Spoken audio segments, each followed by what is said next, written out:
ये कहानी है एक आदमी की जो काफी दिनों से परेशान रहने लगा था, बिल्कुल आपकी तरह। और इस वजह से वो बहुत ही चिड़चिड़ा हो गया था और तनाव में रहने लगा था। और वो इस बात से परेशान था कि घर के सारे खर्चे उसे ही उठाने पड़ते हैं और पूरे परिवार की जिम्मेदारी भी उसी के ऊपर है। और हर रोज किसी न किसी रिश्तेदार का उसके घर पर आना जाना लगा रहता था। इसी तरह की बातों को सोच सोच कर वो काफी परेशान रहने लगा था और इसी के चलते वो बेमतलब ही बच्चों को डांट दिया करता था और छोटी मोटी बातों पर वो अपनी पत्नी से भी झगड़ता रहता था। एक दिन उसका बेटा उसके पास आया और उसने कहा कि पापा, आप मुझे मेरे स्कूल का होमवर्क करा दीजिए।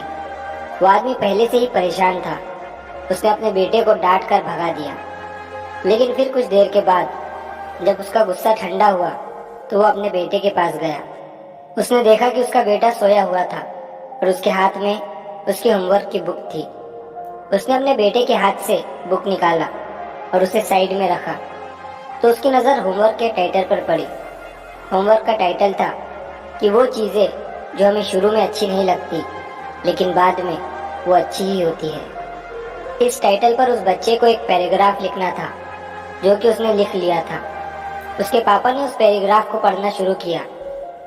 बच्चे ने लिखा था कि मैं अपने फाइनल एग्जाम को बहुत धन्यवाद देता हूँ, जो शुरू में तो मुझे बिल्कुल अच्छे नहीं लगते लेकिन इसके बाद स्कूल की छुट्टियाँ लग जाती है। मैं उन खराब स्वाद वाली कड़वी दवाइयों को बहुत धन्यवाद देता हूँ जो कि शुरू में तो बहुत कड़वी लगती है लेकिन बाद में मैं इन्हीं की वजह से ठीक हो जाता हूँ। मैं सुबह सुबह बजने वाले उस अलार्म घड़ी को बहुत धन्यवाद देता हूँ जिसकी आवाज़ शुरू में तो मुझे अच्छी नहीं लगती लेकिन वही मुझे बताती है कि मैं जिंदा हूँ। और मैं ईश्वर को भी बहुत धन्यवाद देता हूँ जिन्होंने मुझे इतने अच्छे पिता दिए, जिनकी डांट शुरू में तो मुझे अच्छी नहीं लगती लेकिन उनकी डांट की वजह से ही मैं जिंदगी में आगे बढ़ पा रहा हूँ। मेरे पिताजी ही मेरे लिए खिलौने लाते हैं और मुझे घुमाने ले जाते हैं और मुझे इस बात की खुशी है कि मेरे पास पिता है, क्योंकि मेरे दोस्त रोहन के तो पिता ही नहीं है। बच्चे का होमवर्क पढ़ने के बाद वो आदमी जैसे नींद से जाग गया हो।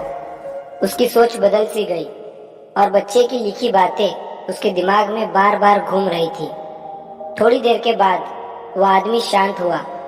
उसने एक पेन पेपर लिया और अपनी परेशानियों के बारे में लिखने लगा। उसने लिखा कि मुझे अपने घर के सारे खर्चे उठाने पड़ते हैं। इसका मतलब ये है कि मेरे पास घर है और अच्छा सा काम भी है। मैं उन लोगों से तो बहुत नसीब वाला हूँ जिनके पास काम नहीं है और घर भी नहीं है। उस आदमी ने लिखा कि मुझे मेरे पूरे परिवार की जिम्मेदारी उठानी पड़ती है। इसका मतलब ये है कि मेरे पास परिवार है, बीवी है, बच्चे हैं और मेरा घर भरा हुआ है। और मैं उन लोगों से बहुत ज़्यादा खुश नसीब हूँ जिनके पास परिवार ही नहीं है और वो दुनिया में बिल्कुल अकेले हैं। हर रोज़ मेरे घर कोई ना कोई मित्र और रिश्तेदार आता जाता रहता है। इसका मतलब ये है कि लोगों में मेरी एक पहचान है। मेरे सुख दुख में साथ देने वाले मेरे मित्र और रिश्तेदार हैं। ये सब सोचने के बाद वो आदमी एकदम से फ्री महसूस करने लगा, मानो उसके सर से किसी ने बोझ हल्का कर दिया हो। उसने फौरन ईश्वर की तरफ हाथ उठाकर कहा कि मालिक, मैं तेरा शुक्रगुजार हूँ कि तूने मुझे इतना सब कुछ दिया और मैं इन सब को नज़रअंदाज कर रहा था। इसके बाद उस आदमी की सारी परेशानी, सारी चिंता दूर हो गई। उसका मन हल्का हो गया। उसने अपने सोते हुए बेटे को गोद में उठाया और खुशी से उसे ऊपर उछालने लगा।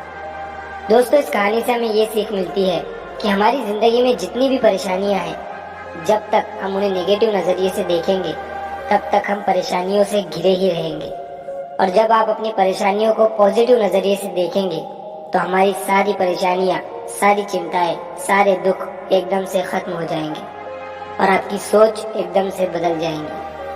दोस्तों, हम हमेशा अपने से बड़े लोगों को देखते हैं जिनके पास बड़े घर है, बड़ी कार है और बहुत सारे पैसे हैं, और इसी में हम अपने आप को उनसे कंपेयर करने लग जाते हैं और अपना सुकून बर्बाद कर देते हैं। कभी उन लोगों को भी देखो जिनके पास रहने को घर नहीं है, परिवार नहीं है, वो कैसे अपनी ज़िंदगी गुजार रहे हैं। तब आपको यह एहसास होगा कि आपके पास क्या कुछ नहीं है और आप ऊपर वाले का शुक्र अदा करोगे इसीलिए मैं हमेशा कहता हूँ कि शुक्र करो, सब्र करो और ज़िंदगी में आगे बढ़ो। दोस्तों, अगर ये कहानी आपको पसंद आई हो तो हमारे चैनल को सब्सक्राइब करिए और इस वीडियो को लाइक करिए ताकि इस वीडियो की रीच बढ़े और ये और भी लोगों तक पहुँचे।